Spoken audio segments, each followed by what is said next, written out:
Hi friends, this is Vinod Kanna. இன்றைக்கி நம்ம பார்க்க போகிற ப்ராப்பர்ட்டி பார்த்திங்கன்னா அனனூர் ரயில்வே ஸ்டேஷன்லேருந்து ஜஸ்ட்டு ஒரு 500 மீட்டர்ஸில் தான் லேண்ட் இருக்குது. இது வந்து ஒரு நார்த் ஃபேஸிங்கில் இருக்குது. இதுதான் ஒரு 20 ஃபீட் ரோடு. இது வந்து ஒரு நார்த் ஃபேஸிங்கில் இருக்குது. சைஸ் வந்து பார்த்திங்கன்னா 36 ஓகேங்களா. ஃப்ரண்டேஜ் வந்து 36 வரும். நீட்டு வந்து 60 அடி. 2254 ஸ்கொயர் ஃபீட் வருது.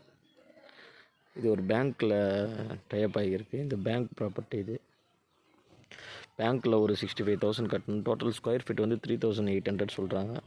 இன்ட்ரெஸ்ட் பர்சன் கால் பண்ணுங்கள். ரயில்வே ஸ்டேஷன் வந்து ஜஸ்ட் ஒரு ½ கிலோமீட்டர் வீடு தான்.